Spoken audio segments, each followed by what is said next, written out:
Hello dear students, कैसे हैं आप सभी का स्वागत है हमारे digital platform math solution hub Sikar पर। तो देखिए दोस्तों, अपन ने 2 प्रश्नावली कंप्लीट कर ली थी।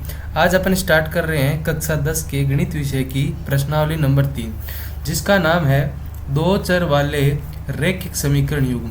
कहने का मतलब अपन ने जो दो नंबर की प्रश्नावली पढ़ी थी उसमें क्या था कि उसमें पढ़ा था हमने द्विघात समीकरण अर्थात 2 चरों वाले बहुपद। अब हम पढ़ेंगे 2 चरों वाले रैखिक समीकरण। तो पहले मैंने बताया था कि चर क्या होता है और एक अचर क्या होता है। तो चर राशि मैंने वो बताई थी जिसे हम लिखते हैं x लिखते हैं, y लिखते हैं, z लिखते हैं, a लिखते हैं, b लिखते हैं, s लिखते हैं, p लिखते हैं, q लिखते हैं। ये क्या होती है? ये होती है चर राशियाँ। और अचर राशियाँ कौन सी होती है? 2, 5, 7। कहने का मतलब जो अल्फ़ाबेटिक ऑर्डर में हो वो तो होगी अपनी चर राशियाँ, और जो न्यूमेरिक नंबर हो अर्थात नंबर हो वो होगी अपनी अचर राशियाँ। तो आज हम पढ़ेंगे 2 चरों वाले रैखिक समीकरण युग्म। अब ये पढ़ने से पहले थोड़ी सी बेसिक जानकारी देना चाहूँगा, जिससे आपको ये पता चले कि अपन पढ़ क्या रहे हैं। तो सबसे पहले देखिए कि एक रैखिक युग्म कैसे बनता है। जैसे मैंने लिखा ax plus by plus CZ बराबर 0, या मैं एक बार ले लेता हूँ, इन दो को ही ले लेता हूँ। मैंने लिखा ax प्लस by बराबर 0। तो ये क्या है? मेरा एक रैखिक समीकरण है। और इसमें कितने चर है? 2 चर है। चर नंबर 1 a है और चर नंबर 2 b है। तो ये कितने चरों वाला हो गया? 2 चरों वाला। 2 चरों से अधिक भी हो सकता है। तो अपने को पढ़ना क्या है? एक क्या है? रैखिक युग्म समीकरण या रैखिक समीकरण बोल सकते हो। आज अपन पढ़ेंगे कि इस रैखिक समीकरण के माध्यम से हम इस x और इस y का मान कैसे ज्ञात करते हैं। इसका मान ज्ञात करने के 2 तरीके हैं। एक तो अपनी है ग्राफ विधि और दूसरा है अपना जो सॉल्यूशन होता है, मतलब 2 समीकरणों की तुलना करके जो हम निकालते हैं उससे क्या होगा? x और y का मान निकलेगा। तो अपन पढ़ेंगे सबसे पहले ग्राफ विधि और उसके बाद में आगे देखते जाएंगे। तो कहने का मतलब आज हम पढ़ रहे हैं 2 चरों वाले रैखिक युग्म, और उनमें हम पढ़ेंगे कि जब आपको 2 चर दिए गए हैं, और उनमें अपन पढ़ेंगे कि आपको यदि 2 चर दिए गए हो तो आप उसका सॉल्यूशन कैसे करते हैं। तो चलिए देखते हैं। मैंने माना कोई एक रैखिक युग्म मान लिया। मैंने माना ax a1x प्लस b1y बराबर 0 और एक मान लिया a2x प्लस b2y बराबर 0। अब मैं क्या करूँगा? इन दोनों रैखिक युग्मों से बनाऊंगा ग्राफ, और ये ग्राफ बनाने के बाद देखूंगा कि ये दोनों, ये मान लो मैंने मान ली रेखा नंबर 1 और ये है रेखा नंबर 2, मतलब एक प्रकार से ये रैखिक समीकरण ही हो गया है ना। तो मैं इसे रैखिक समीकरण नंबर 1 बोल सकता हूँ और रैखिक समीकरण नंबर 2। तो सबसे पहले मैं ये देखूंगा कि जो ये अपना पहला रैखिक युग्म है, इससे मैं एक x और y के फिक्स मान निकालूंगा, और ये जो 2 नंबर समीकरण है इससे भी मैं क्या निकालूंगा? एक x और y के फिक्स मान निकालूंगा। फिर मैं क्या करूंगा? उनको ग्राफ में पुट करूंगा और ये देखूंगा कि ये कहाँ पे एक दूसरे को काटते हैं। जिस बिंदु पे काटते हैं वहीं वो एक x का मान आएगा और एक y का मान आएगा, क्योंकि जिस बिंदु पे काटेंगे वो कोऑर्डिनेट हो गए x और y। तो वहाँ पे x का मान x के बराबर और y का मान y के बराबर। तो चलिए हम देखते हैं एक एग्जाम्पल के माध्यम से। एग्जाम्पल से अपने को समझ में ये आएगा कि इन रेखाओं को आपस में प्रतिच्छेद करवाने पे अपना क्या उत्तर आता है। तो मैंने लिया एक रेखा ले ली मैंने x प्लस 2y बराबर 0 और एक ले ली मैंने 2x प्लस 3y बराबर 0। ये मैंने 2 रेखाएं ले ली। अब मैं क्या करूँगा? इस रेखा नंबर 1 से एक सारणी बनाऊंगा। कहने का मतलब आपको ऐसे ऐसे बनाना है। आपको लिखना है पहले x और फिर y, x और y लिखना है और इसको एक ऐसे बॉक्स में बंद करना है।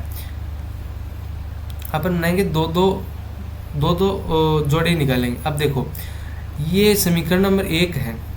इसमें मैं x बराबर क्या रखूँ कि y ये आ जाए और y बराबर क्या रखूँ कि x क्या है। तो मैं लिखता हूँ पहले x बराबर 0 रखता हूँ। तो मैंने समीकरण नंबर 1 में x बराबर 0 रखा। अब देखो इधर आओ, ये x प्लस 2y बराबर 0। अब मैंने x की जगह 0 रख दिया। 2 वैसा का वैसा पड़ा, y वैसा का वैसा पड़ा, तो 0। अब देखो यहाँ से y का मान क्या आएगा? y का मान भी 0 आएगा, तो y का मान आएगा 0। आपको इसी तरह से निकालना है। ये सारणी बनानी ज़रूरी है। अब मैं क्या लिखूँगा? इसमें मैं रखूँगा कि x बराबर मैं रखूँगा 2, तो मैंने यहाँ पे रखा x बराबर 2। अब आप देखो ये x है, इसकी जगह आपको रखना 2, तो ये बन गया 2 + 2y बराबर 0। अब देखो ये जो 2 है ये इधर आके क्या हो जाएगा, माइनस का, तो यहाँ पे क्या आ जाएगा y बराबर -2, और ये 2 इसके बट्टा में चला जाएगा, तो y बराबर उत्तर आ गया -1। तो यहाँ पे क्या आ गया, -1 आ गया। तो अपनी इस एक समीकरण से ये एक सारणी बन गई। अब देखते हैं समीकरण दूसरा, इस दूसरे समीकरण से कौन सी सारणी बनती है। अब देखो, अब ये दूसरा समीकरण लिया मैंने, यहाँ पे x लिया, यहाँ पे y लिया, सेम वही करेंगे। अपन क्या करेंगे, एक x का मान निकालेंगे, एक y का मान निकालेंगे। अब देखो मैंने ले लिया 2x + 3y बराबर 0।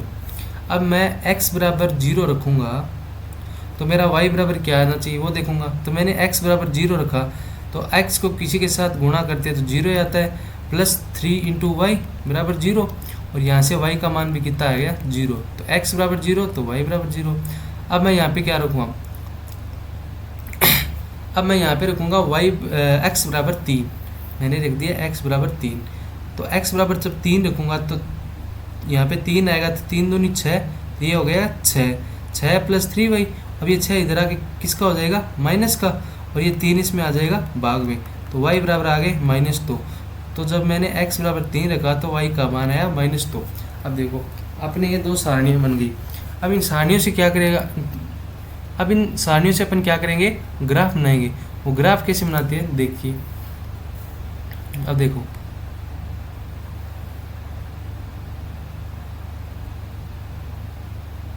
एक तो ये रेखा है, अब देखो अपन जानते हैं छोटी क्लास में पढ़ा था कि ये तो होता है y-x और ये होता है x-x, और x का इधर होता है ये नेगेटिव x जिसे हम x डैश लिखते हैं, और y का इधर होता है y नेगेटिव, तो y डैश। अब मैं देखो अपने x-x पे देखते हैं, मैंने यहाँ पे 1 रख दिया, मैंने यहाँ पे 2 रख दिया, मैंने यहाँ पे 3 रख दिया, मैंने यहाँ पे 4 रख दिया। सेम इसी प्रकार -1 -2 -3 और -4। अब मैंने ये माइनस क्यों लगे हैं, क्योंकि ये y जो x है ना ये नेगेटिव है, और ये जो x है ये नेगेटिव का x है। ठीक है, आपको ये तो पता ही होगा क्योंकि आपने छोटी क्लासों में पढ़ के आए होंगे। तो मैंने इस प्रकार निरूपण कर लिया। अब अपन क्या देखेंगे, मैं समीकरण जो समीकरण नंबर 1 से सारणी निकाल ली थी उससे देखूंगा। मैंने x और y का मान देखा, यहाँ पे देखो x बराबर 0 y बराबर 0, तो x का 0 कहाँ है, मूल बिंदु, तो यहीं पे आएगा, और y का 0 भी यहीं पे आएगा। ठीक है, हो गया अपना ये पूरा हो गया। अब ये अगला देखते हैं, x तो 2 पे और y -1 पे है। अब इधर देखो x कहाँ पे है, ये रहा x, तो x 2 पे हो गया, और y क्या पे है, -1 पे, तो ये रहा y। तो अपन इसको क्या करेंगे, एक हल्के हाथ से मिला देंगे। ये देखो मिल गया, थोड़ा सा मैं कर देता हूँ। देखो ये क्या है, ये 2 है, तो जब हल्के हाथ से मिलाएंगे तो अपने को ये पता चल जाएगा कि ये पॉइंट कहाँ पे मिल रहा है, ये यहाँ पे मिल रहा है। ठीक है,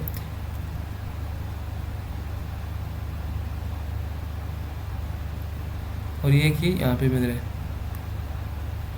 अब देखो सारणी 1 पूरी होगी। अब सारणी नंबर 2 देखेंगे, x और y का मान 0 0 है, तो 0 0 कहने का मतलब यहीं पे आएंगे। फिर क्या है, x और y का मान 3 है, x का मान 3 देखो कहाँ है, x का मान 3 ये रहा, और y का मान -2, तो y का मान प्लस वाले में नहीं देखेंगे, माइनस वाले में देखें, तो ये रहा -2। अब इसको क्या करेंगे, हल्के हाथ से दोनों को बराबर मिलाएंगे, और ये यहाँ पे मिलेगा,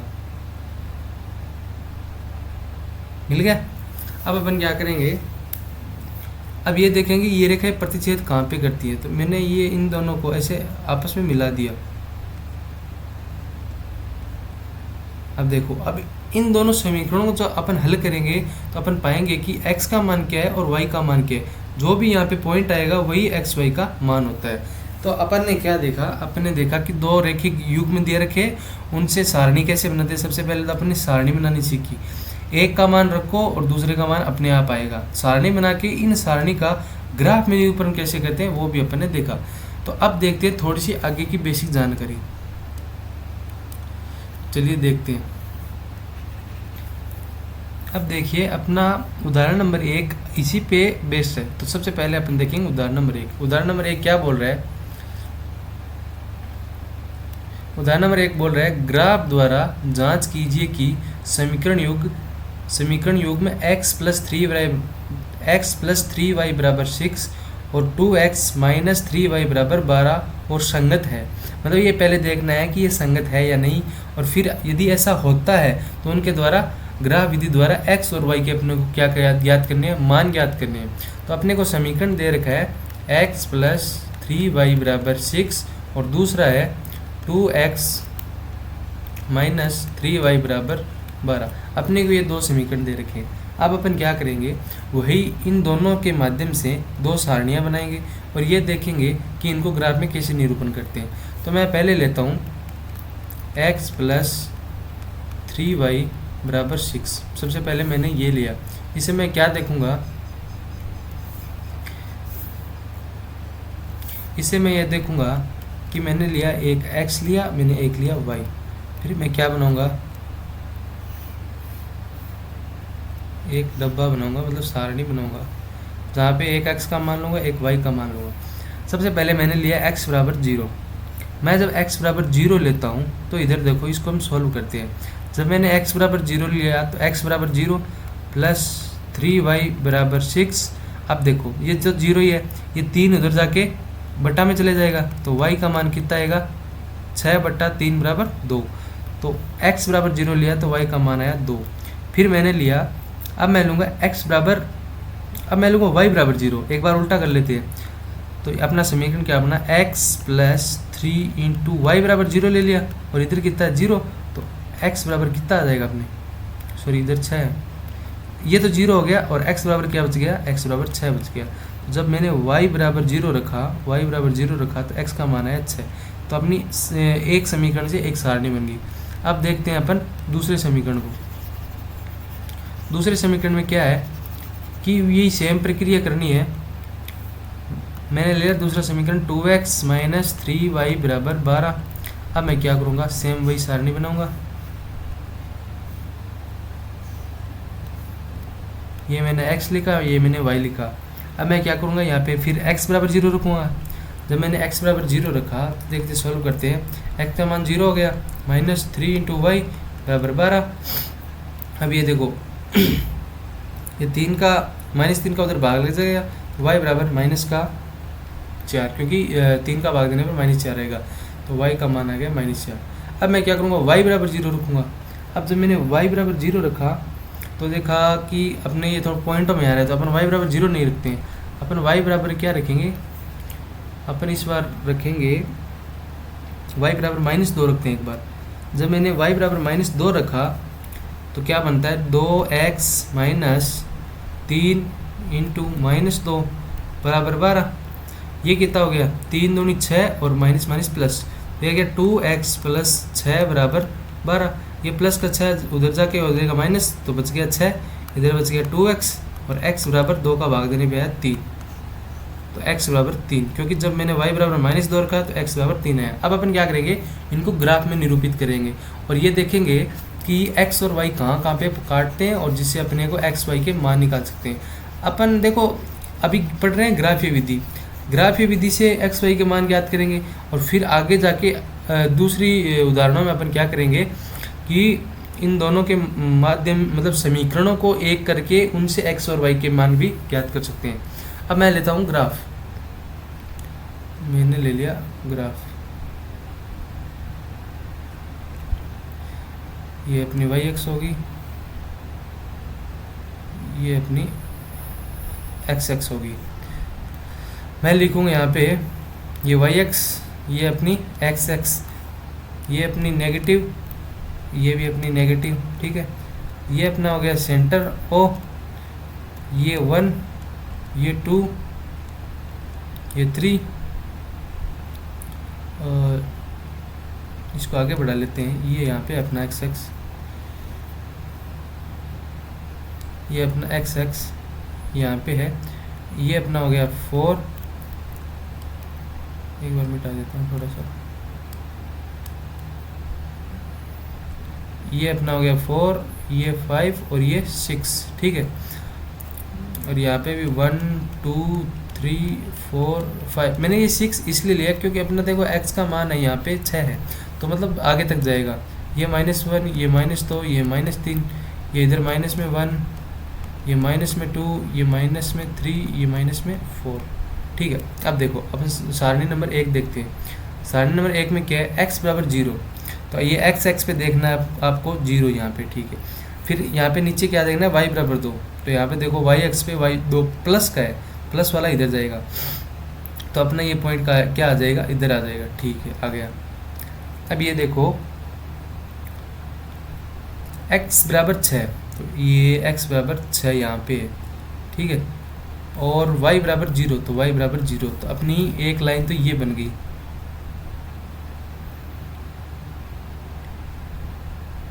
बन गई, ठीक है। अब देखते हैं सारणी नंबर 2 से। सारणी नंबर 2 क्या बोल रही है, x बराबर 0, अपना ये रहा x बराबर 0 और y बराबर -4, तो y पे देखना -4, 1 2 3 4, ये रहा y बराबर -4, तो ये अपना पॉइंट कौन सा आ गया, 0 और -4। ये अपना पॉइंट कौन सा है, 0 और 2। ये अपना पॉइंट कौन सा है, 0 और 6, ठीक है। अब देखो नीचे अगला पॉइंट x बराबर 3, x का 3 कहाँ, ये रहा, और y बराबर -2, तो ये रहा y बराबर -2। अब देखो, अब अपन क्या करेंगे, इन रेखाओं को क्या करेंगे, मिलाएंगे। तो मिलाएंगे तो ये देखेंगे कि ये कहाँ पे काटती है या नहीं काटती। अब जब मैं इस रेखा को इस पॉइंट से मिलाऊंगा तो मैं क्या देखूंगा,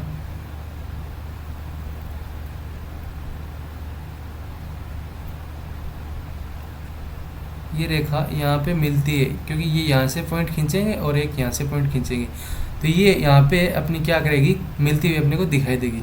तो अपन क्या बोलेंगे,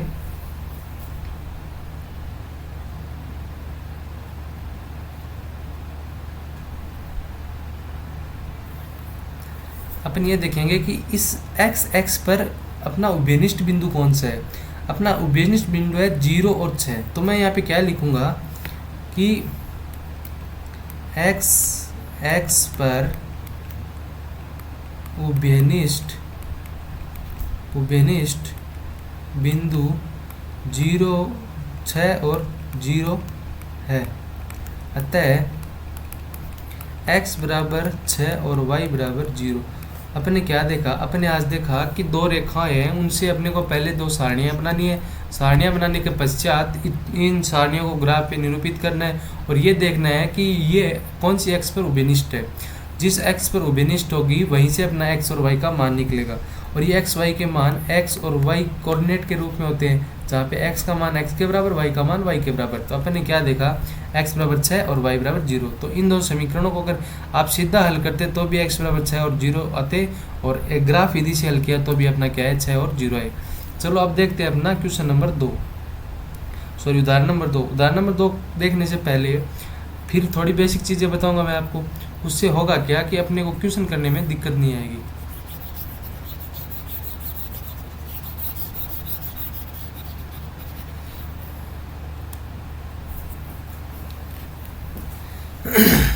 अब देखो,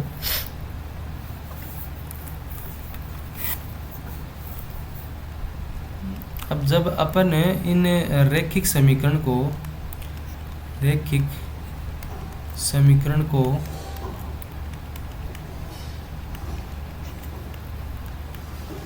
ग्राफी विधि से हल करते हैं तो अपन क्या देखते हैं, अपन देखते हैं कि अपन ने पहले देखे था दो चर वालों की ग्राफी विधि, अब अपन देखेंगे तीन चर वाली ग्राफी विधि। मतलब एक तो हो गया a1x b1y प्लस c1z बराबर 0, ये तो अपना हो गया एक इक्वेशन।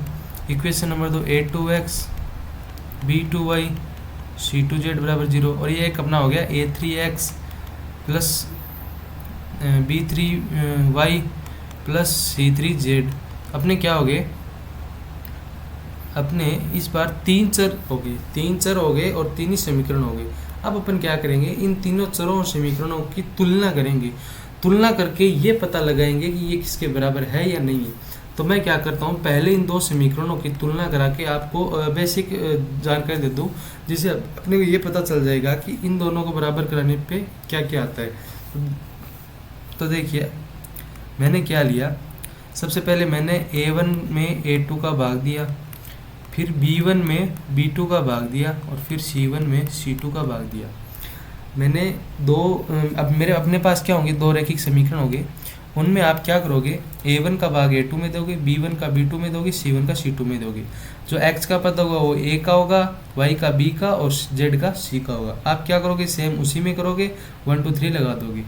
आपको ये देखना है, A1 में A2 का भाग दिया तो क्या आया, B1 में B2 का भाग दिया तो क्या आया, C1 में C2 का भाग दिया तो क्या आया। अब इससे अपनी 3 कंडीशन निकलेगी। कंडीशन नंबर 1, कंडीशन नंबर 1 क्या कहती है कि जब A1 बट्टा A2 बराबर B1 बट्टा B2 के बराबर हो, मतलब पहले अपनी ये दो कंडीशन बराबर हो, तब अपने को हल करने की ज़रूरत नहीं है, अपने को ये याद रखना है। तो अपन सीधा क्या लिखेंगे कि सबसे पहले तो इनका ग्राफीय निरूपण है ना, वो क्या आएगा। मैं देखूंगा कि जब मैंने A1 बट्टा A2 B1 बट्टा B2 किया तो इनका ग्राफीय निरूपण है वो क्या आएगा। तो ग्राफीय निरूपण क्या आएगा कि ये बराबर है, और समीकरण अपना अपना देखो, इनको अपन जब डिवाइड कराएंगे तो 3 कंडीशन बनेगी। पहली कंडीशन तो ये A1 अपॉन A2 बराबर नहीं है B1 अपॉन B2 के, ठीक है। दूसरी कंडीशन क्या बनेगी, A1 बट्टा A2 बराबर B1 बट्टा B2 बराबर C1 बट्टा C2, condition number 2। Condition number 3 क्या बनेगी, A1 बट्टा A2 बराबर B1 बट्टा B2 और बराबर नहीं है किसके, C1 बट्टा C2 के, ठीक है। तीनों कंडीशनों में अपने को क्या देखना है कि सबसे पहले देखना है ग्राफीय निरूपण। ग्राफीय निरूपण के पश्चात उनके हल क्या आएंगे। तो देखो कंडीशन नंबर ए है, कंडीशन नंबर 1 में क्या आएगा, ग्राफीय निरूपण आएगा प्रतिच्छेदी रेखा होगी। देखो मैं सिंपल समझाता हूँ कि कोई रेखा 1 होगी और रेखा 2 होगी। उन दोनों रेखाओं के जब आप ग्राफ में पुट कराओगे तो आपके आएगी क्या, ये रेखाएं आपस में एक दूसरे को क्या करेगी, प्रतिच्छेद करेगी। प्रतिच्छेद करने का मतलब है कि रेखा पहली रेखा दूसरी को एक जगह पे काटेगी, वो पॉइंट उनका क्या होगा, कॉमन पॉइंट होगा। तो जब A1 बट्टा A2 बराबर नहीं होगा B1 बट्टा B2 के, तो उस समय इस ग्राफ में स्थिति होगी कि प्रतिच्छेदी रेखा बनेगी, जिससे अपन x का मान अलग निकालेंगे, y का मान अलग निकालेंगे। ये तो हो गया ग्राफीय निरूपण। अब इसका होगा हल। हल का मतलब है कि इस x का क्षेत्र कितना जा रहा है, y का क्षेत्र कितना जा रहा है, और उन दोनों में कॉमन क्या आ रहा है, वही इन समीकरण का क्या होगा, हल होगा। तो जब दो रेखाएं बराबर है और ये नॉट इक्वल टू है तो क्या होगी, इनका हल क्या होगा, हल होगा कि केवल एक बिंदु पर काटेगी। देखिए एक रेखा इधर से आई, एक रेखा इधर से आई और काटी कहाँ, एक बिंदु पर। तो ये इसका क्या हो गया, हल हो गया। जिस बिंदु पे काटती है वह बिंदु क्या है, इसका हल है। तो अपने को ध्यान रखना है, जब दो रेखाओं में A1 बट्टा A2 किसके बराबर नहीं हो, B1 बट्टा B2 के, तो उस स्थिति में ग्राफीय निरूपण होगा प्रतिच्छेदी रेखा और हल होगा केवल एक बिंदु पर काटेगी। ये अपने को याद रखना है ताकि अपने को ग्राफ बनाने की जरूरत नहीं हो। अब देखो कंडीशन नंबर 2। कंडीशन नंबर 2 क्या कहती है, जब तीनों बराबर हो, मतलब A1 अपॉन A2 बराबर B1 अपॉन B2 बराबर C1 अपॉन C2, तब ग्राफीय निरूपण क्या होगा, तब ग्राफीय निरूपण होगा कि ये दोनों जो रेखाएं होगी, ये दोनों रेखाएं क्या होगी, संपाती रेखा होगी। क्या होगी, संपाती रेखाएं होगी, मतलब एक दूसरे के ऐसे ऊपर जाएगी, ये होगी संपाती रेखाएं। मतलब अब संपाती रेखाएं तो आप देख सकते हैं, इनका हल क्या होगा, इनका हल होगा अपरिमित हल या अपरिमित रूप से अनेक हल। अब आप देख सकते हो कि जब एक रेखा दूसरी रेखा के ऊपर है तो यहाँ पे भी हल हो सकता है, यहाँ पे भी हल हो सकता है, यहाँ पे भी हल हो सकता है। अपरिमित और अनेक हल हो सकते हैं। अब इसी प्रकार A1 upon A2 B1 upon B2 not equal to C1 upon C2, तब क्या स्थिति बनेगी, तब स्थिति ये बनेगी कि ग्राफीय निरूपण क्या होगा कि ये दोनों होगी समांतर रेखाएं। ये क्या होगी, समांतर रेखाएं। जब ये दोनों समांतर रेखा होगी तो इनका हल क्या होगा, हल का मतलब है कोई हल नहीं होगा, कोई हल नहीं होगा। अर्थात अब कोई हल क्यों नहीं होगा, आप देख रहे हो, ये कोई ग्राफ है, अब ये ग्राफ है, इस ग्राफ में एक रेखा यहाँ है, एक रेखा यहाँ है, ये दोनों रेखाएं आपस में क्या बराबर है, कहीं पे भी काटती नहीं है, तो कोई हल आएगा, कोई हल नहीं आएगा, एक भी हल नहीं आएगा, क्योंकि ये रेखाएं क्या है, समांतर रेखाएं हैं, समांतर रेखाएं होगी तो कोई हल नहीं आएगा। अगर रेखा क्या है, एक दूसरे के ऊपर आ रही है, तो कहने का मतलब संपाती है, तो अनेक जगह काटेगी, अनेक जगह काटने का मतलब है अपरिमित हल आएंगे, अपरिमित अनेक हल आएंगे। तो आपको बस इतना ही ध्यान रखना है कि ये देखना है A1/A2 है, B1/B2 है, C1/C2 है, ये तीनों बराबर है या नहीं है, बराबर है या नहीं है, इस कंडीशन में क्या क्या हल हो सकते हैं, क्या क्या ग्राफीय निरूपण हो सकता है, ये तीन ही कंडीशन है, इन तीनों कंडीशनों को आपको क्या रखना है, ध्यान में रखना है, और इसी के माध्यम से अपना क्वेश्चन हो जाएगा। अब देखिए अपना उदाहरण नंबर 2। अब देखो उदाहरण नंबर 2 क्या बोल रहा है, ग्राफ विधि द्वारा ज्ञात करना है, और ये दो जो अपने को दो समीकरण युग्म दिए गए, इनमें अद्वितीय हल है या अथवा परिमित है या अनेक हल है। तो अभी अपन ने जो पढ़ के आए थे A1/A2, B1/B2, C1/C2, उसके माध्यम से अपन ज्ञात कर सकते हैं ना, अद्वितीय हल है, अपरिमित हल है, अनेक हल है। तो अपने को समीकरण 2 दिए, समीकरण नंबर 1 और समीकरण नंबर 2, इन दोनों को हल करके ये देखना है कि A1/A2 क्या है, B1/B2 क्या है, C1/C2 क्या है। तो चलिए देखते हैं। सबसे पहले अपन लिखेंगे दिए गए समीकरण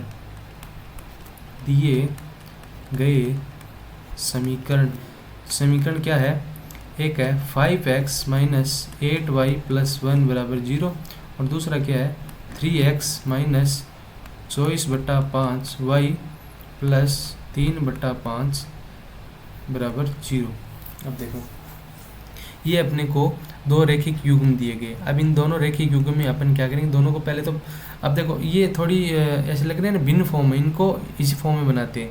तो मैं क्या करूँगा, इस पूरी समीकरण को यहाँ पे देखो 3/5 है, तो 5/3 से भाग दे दूंगा। तो मैं क्या करूँगा, 5/3 से समीकरण 2 को गुणा करने पर जब मैं गुणा करूँगा, देखो 5/3 × 3x माइनस 5/3 × 24/5y + 5/3 × 3/5 = 0। अब देखो 3 से 3 गया, इधर 5 से 5 गया, और इधर दोनों ही गए। तो अब देखो इधर तो क्या बचा, इधर बचा 5x, इधर क्या बचा, 5 से 5 गया, 3 का भाग गया कितनी बार, 8 बार, 8y, और यहाँ पे बच गया 1 = 0। अब अपनी समीकरण नंबर 2 समीकरण नंबर 1 क्या है, बराबर है ना। ये देखो अब अपन देखेंगे इन दोनों समीकरणों की क्या करेंगे, तुलना करेंगे। तो मैं क्या देखता हूँ, अब मेरी समीकरण 1 तो है 5x - 8y + 1 = 0, और दूसरी क्या है 5x - 8y + 1 = 0।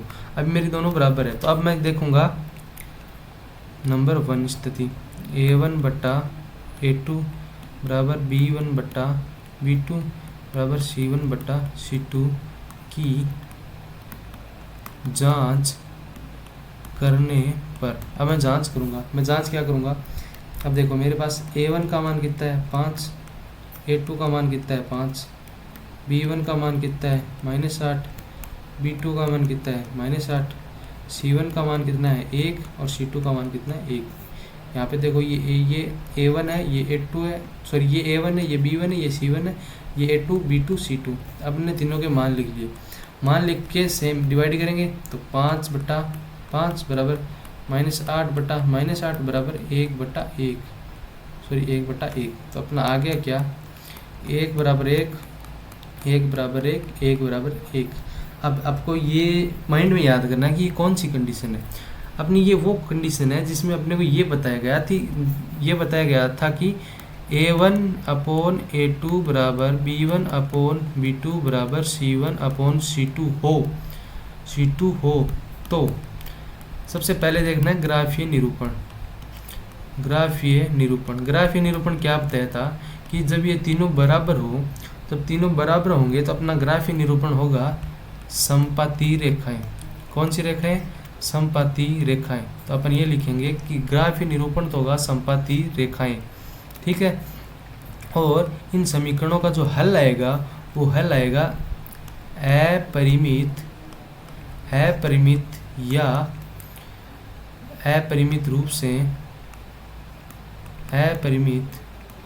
से अनेक हल। क्योंकि जब दोनों रेखाएं एक दूसरे के ऊपर होगी तो ये अनेक बिंदुओं पे काटेगी, अनेक बिंदुओं पे काटने के कारण ये समपाती रेखाएं हैं और अपरिमित हल आएंगे। तो उदाहरण नंबर 2 को इस प्रकार सोल्व करना है। मैं आशा करता हूँ कि आपको ये समझ में आया होगा। अब देखते हैं अपना अगला उदाहरण नंबर 3। उदाहरण नंबर 3 क्या बोल रहा है?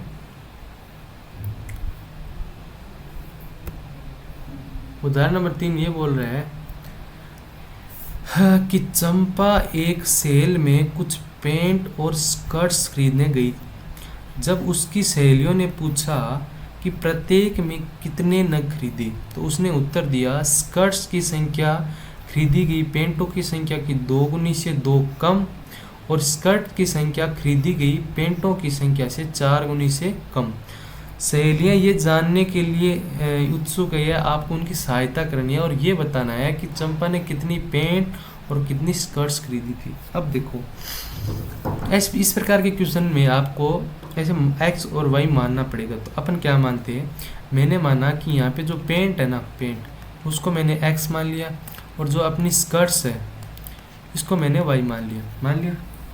आपको ऐसे मानना है और मानने से आपको आसानी होगी और अपन क्या कर सकते हैं, इनका हल कर सकते हैं। तो मैंने क्या किया, पेंट को x माना और स्कर्ट्स को y माना, ठीक है। अब देखो क्वेश्चन को दोबारा पढ़ो, क्या बोल रहा है उस प्रकार से वैसे लिखते जाओ, आपके 2 समीकरण बनेंगे। इनसे क्या बनेंगे? अपने 2 समीकरण बनेंगे जिसके माध्यम से हम उनको ग्राफ में पुट करेंगे और x और y के मान निकालेंगे। तो चलिए देखते हैं, प्रत्येक यहाँ से पढ़ते हैं। उसने क्या उत्तर दिया कि स्कर्ट्स की संख्या, अब देखो स्कर्ट्स की संख्या, तो मैंने लिख लिया y बराबर, क्योंकि ये बोल रही है स्कर्ट्स की संख्या किसके बराबर है? खरीदी गई पेंटों की संख्या की 2 गुनी। अब देखो पेंट कितनी है अपनी x, इसने बोला है x, खरीदी गई पेंटों की 2 गुनी। स्कर्ट्स की संख्या खरीदी गई पेंटों की 2 गुनी से 2 कम है। हो गया अपना। इसने क्या बोला कि स्कर्ट्स की संख्या खरीदी गई पेंटों की 2 गुनी से 2 कम है। तो ये अपना समीकरण नंबर 1 बन गया। फिर क्या बोला है? फिर बोला है एक और कथन बोला है कि स्कर्ट्स की संख्या खरीदी गई पेंट, ये पेंट है, पेंट की 4 गुनी से 4 कम। बस ये अपने 2 समीकरण बन गए। और अपने को अब इन सहेलियों की सहायता करनी है। सहेलियां क्या जानना चाहती थी कि चंपा ने कितनी स्कर्ट्स खरीदी थी और कितनी पेंट खरीदी थी। तो अपन सहेलियों की क्या करेंगे? सहायता करेंगे। और सहायता कैसे करेंगे? इन 2 क्वेश्चनों के माध्यम से या इन 2 समीकरणों के माध्यम से। तो चलिए देखते हैं। मैं इस समीकरण नंबर 1 से वही अपना x और y बनाता हूँ और x y बना के एक डब्बा बनाया, यहाँ पे x का मान रखेंगे, y का मान रखेंगे। तो चलिए इस समीकरण में मैंने जब x बराबर 0 रखा, x बराबर मैं 0 रखूँगा, तो इधर देखो y बराबर x बराबर तो 0 रख दिया और यहाँ पे बच गया 2, तो y का मान कितना आ गया? -2 आ गया ना, y का मान 2। इस बार मैं y बराबर 0 रखूँगा, इस बार मैंने y बराबर मैंने 0 रख दिया, तो इधर क्या आएगा? ये आ गया 2x और ये माइनस का 2। अब ये 2 इधर आके प्लस का हो जाएगा, तो 2 बराबर 2x और तो x बराबर 1। तो जब मैंने y बराबर 0 रखा तो x बराबर 1 आ गया। अब अपना क्या हो गया? अपना हो गया कि समीकरण नंबर 1 से अपन ने सारणी बना ली। अब अपन समीकरण नंबर 2 से सारणी बनाएंगे। अब देखो समीकरण 2 में जब मैं x बराबर 0 रखूँगा तो y बराबर मेरा क्या आता है? इधर देखो जब x बराबर मैंने 0 रख दिया तो y बराबर आएगा -4, ये -4। फिर मैं क्या करूँगा? फिर मैं इस बार y बराबर 0 रखूँगा, तो मैंने y बराबर 0 रखा। इसमें देखना आपको तो क्या आएगा? 4x - 4, तो ये 4 इधर आके प्लस का हो गया, तो x का मान आ गया 1, ये 1। अब अपन क्या करेंगे? इस एक, अब इन दोनों सारणी को क्या करेंगे, ग्राफ में पुट करेंगे और चेक करेंगे कि कितनी स्कर्ट्स आए हैं और कितने पैंट्स आए हैं। तो मैं क्या करूँगा, ग्राफ बनाऊँगा।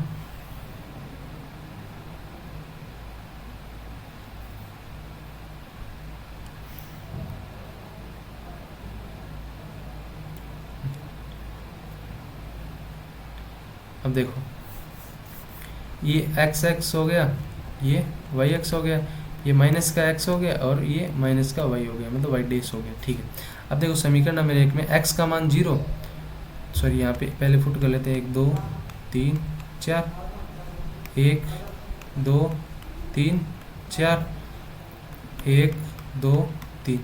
अब मैं x बराबर 0 ले लेता हूँ, ये x बराबर 0 आ गया, x एक्स पे देखना है। फिर y का मान क्या आता है, -2 आता है, तो ये आ गया इधर y का मान -2, तो ये आ गया 0 और -2 का पॉइंट। अब अगले में देखो x का मान 1, ये रहा x का मान 1, तो y का मान 0, तो ये आ गया 1 और 0। तो कहने का मतलब अपना एक ये पॉइंट आ गया।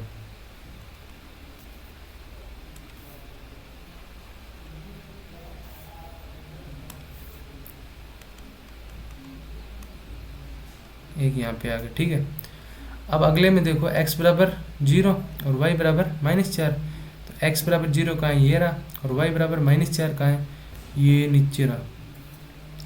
तो ये यहाँ पे आ गया मेरे, क्योंकि सारे पॉइंट माइनस के हैं, तो 0 और -4। ठीक है, अगले में देखो x बराबर 1 y बराबर 0, तो x बराबर ये 1 रहा, y बराबर 0, तो ये यहाँ पे आ गया।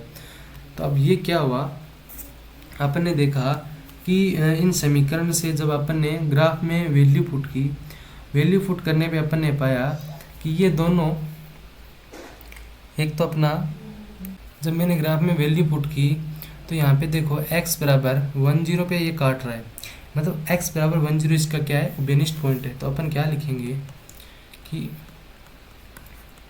उभयनिष्ठ बिंदु x y बराबर 1 और 0 है। तो अब देखो अपन ने x को क्या माना था, x को माना था पेंट, और y को क्या माना था, स्कर्ट्स। तो उसने पेंट की संख्या कितनी थी, 1, और स्कर्ट्स की संख्या 0। ये अपना क्या हो गया, क्वेश्चन हो गया। क्वेश्चन में ये पूछा था कि उसने कितनी स्कर्ट्स खरीदी थी और कितनी पेंट खरीदी थी, तो उसने 1 पेंट खरीदी थी और 0 स्कर्ट्स खरीदी थी। ये अपने क्या किया कि दो समीकरणों को जब x y के मान निकाल के ग्राफ में पुट किया और फिर ये देखा कि ये उभयनिष्ठ कौन से बिंदु पे काटती है, तो उभयनिष्ठ इस बिंदु पे काटती है। ये बिंदु अपना क्या है, एक्स वाई बिंदु है, जिसमें ये पता चलेगा कि x का मान कितना है और y का मान कितना है। यहाँ पे x का मान पेंट होगा और y का मान स्कर्ट्स होगा। तो देखिए आज अपने क्या किया, आज अपने प्रश्नावली 3 है जो दो चरों वाले रैखिक समीकरण युग्म है, उसमें अपन ने इस प्रश्नावली के तीनों एग्जाम्पल्स किए और अपने ये समझा है कि ये दोनों समीकरणों के माध्यम से कैसे सॉल्व होंगी, कैसे ग्राफीय विधि इसमें लगेगी और क्या क्या अपने को याद रखना है। तो कल अपन क्या करेंगे, प्रश्नावली 3.1 के 1 बाय 1 सभी क्वेश्चन करेंगे और कुछ क्वेश्चन उनमें से आपके लिए छोड़ेंगे। तो आपको ये देखना है कि वह क्वेश्चन आपको आ रहे हैं या नहीं आ रहे। अगर आपको वह क्वेश्चन नहीं आते हैं तो आप कमेंट बॉक्स में ज़रूर पूछिए और अब हम आपकी सहायता करेंगे कि ये क्वेश्चन आपको किस प्रकार हल करने हैं। तो चलिए दोस्तों, आपको करना क्या है, चैनल को लाइक करना है, शेयर करना और सब्सक्राइब करना है। धन्यवाद।